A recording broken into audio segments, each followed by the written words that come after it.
ہر کسی نے بچپن ہی سے جنت کے بارے میں بہت کچھ سن رکھا ہوگا کہ اللہ پاک نے اپنے نیک بندوں کے لیے جنت بنائی ہے اور وہ ساتوں آسمان کے اوپر ہے اور بہت زیادہ خوبصورت ہے۔ اتنی خوبصورت ہے کہ ہم امیجنیشن بھی اس کی نہیں کر سکتے۔ لیکن کیا آپ کو پتا ہے کہ زمین پر بھی جنت بنانے کی کوشش کی گئی تھی، جو کہ 100% یعنی 100% ناکام ہوئی۔ یہ بات یاد رہے کہ یہ وہ والی جنت آسائش و آرام کی جگہ نہیں تھی، بلکہ یہ جنت معاذ اللہ پاک سے مقابلے میں بنائی گئی تھی، جسے اللہ پاک نے عبرت کا مقام بنا دیا۔ یہ جنت خطہ عرب میں ارم نامی علاقے میں 40 میل لمبی زمین پر بنائی گئی تھی، اور اس جنت کو بنانے والے شخص کا نام شداد تھا۔ اس کا مکمل نام شداد بن عاد تھا اور یہ قوم عاد سے بلونگ کرتا تھا۔ شداد کا ایک اور بھائی بھی تھا جس کا نام شدید تھا۔ یہ دونوں بھائی بہت بڑی سلطنت کے بادشاہ تھے اور انہوں نے اپنا پایہ تخت یعنی اپنی حکومت کا کیپٹل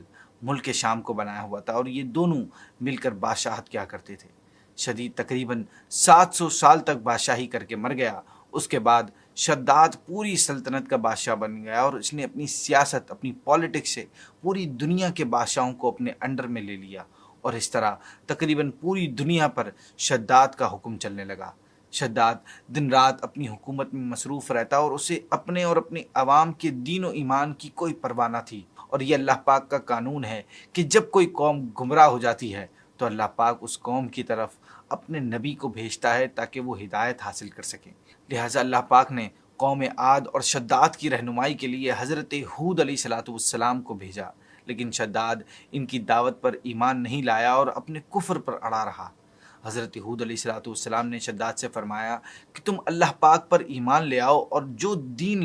میں لایا ہوں اسے قبول کر لو۔ شداد چونکہ ایک بادشاہ تھا اور دنیا دار شخص تھا، لہٰذا اس نے ایمان کی دعوت کو بھی دنیاوی فائدے کی نظر سے دیکھا، اور حضرت ہود علیہ السلام سے کہا کہ اگر میں تمہارا دین قبول کر لوں گا اور اللہ پاک پر ایمان لے آؤں گا تو مجھے اس کے بدلے کیا ملے گا اور مجھے کیا فائدہ ہوگا؟ حضرت ہود علیہ السلام نے فرمایا اگر تو ایمان لے آئے تو اللہ پاک آخرت میں تجھے جنت عطا فرمائے گا اور تجھ پر اپنی رحمت نازل فرمائے گا اور تو کامیاب و کامران ہو جائے گا۔ شداد نے جب یہ بات سنی تو اس نے بڑی لاپرواہی اور بڑی بے باکی سے حضرت ہود علیہ السلام سے کہا کہ میں تمہارے خدا کی جنت کے بارے میں بہت کچھ سن رکھا ہے اور میرے پاس بہت مال و دولت بھی ہے، میں اپنے لیے دنیا میں ہی ویسی جنت بنا لوں گا اور میں پوری زندگی عیش و عشرت کروں گا، اب جاؤ، مجھے تمہارے خدا کی جنت کی کوئی ضرورت نہیں۔ اور یوں اس نے حضرت ہود علیہ السلام کی دعوت کو معاذ اللہ ٹھکرا دیا اور اپنی جنت بنانے کا پلان اس نے فوراً اسٹارٹ کر دیا۔ شداد نے جنت بنانے کے سب سے پہلے مرحلے میں پوری دنیا کے بادشاہوں اور وزیروں کے پاس ایک میسج بھیجا کہ تمہاری حکومت میں جو سب سے اچھی اور خوبصورت جگہیں ہیں مجھے ان کی ڈیٹیلز فوراً بھیجو، کیونکہ میں وہاں جنت بنانا چاہتا ہوں۔ زمینوں کے بارے میں معلومات کرنے کے بعد اس نے خطہ عرب میں ارم نامی 40 میل لمبی زمین کا انتخاب کیا۔ دوسرے مرحلے یعنی سیکنڈ سٹیج میں شداد نے اپنے قاصدوں کو پورے ملک میں اس پیغام کے ساتھ بھیجا کہ جہاں سے جتنا بھی سونا چاندی ملے وہ لے آؤ۔ شداد کے قاصدوں نے پورے ملک کا سونا، چاندی اور ہیرے جواہرات لا کر اس زمین پر جمع کرنا شروع کر دیا، اور اس کے بھیجے ہوئے لوگوں نے عوام کا بھی سارا سونا چاندی چھین لیا، یہاں تک کہ ایک بوڑھی اور غریب عورت جس کی بیٹی کے پاس صرف سونے کا ایک سکہ تھا وہ بھی اس سے چھین لیا۔ بوڑھی عورت نے بڑی منت سماجت کی لیکن انہوں نے اس کی ایک نہ سنی۔ اس طرح انہوں نے ظلم و ستم کے ذریعے اپنی ہی عوام کا سارا پیسہ چھین لیا۔ اب آیا تیسرا اسٹیپ جس میں شداد نے یہ حکم دیا کہ پوری دنیا سے 3000 بیسٹ انجینئر ہائر کیے جائیں اور ایک انجینئر کے انڈر 100 ورکرز ہونے چاہیے تاکہ میری جنت اچھی سے اچھی اور جلدی سے جلدی بن جائے۔ اب سارا سونا چاندی بھی ایک جگہ جمع ہو گیا تھا، سارے انجینئرز بھی آ گئے تھے، اب صرف چوتھا اور آخری اسٹیپ تھا، وہ تھا جنت کی تعمیر کا مرحلہ۔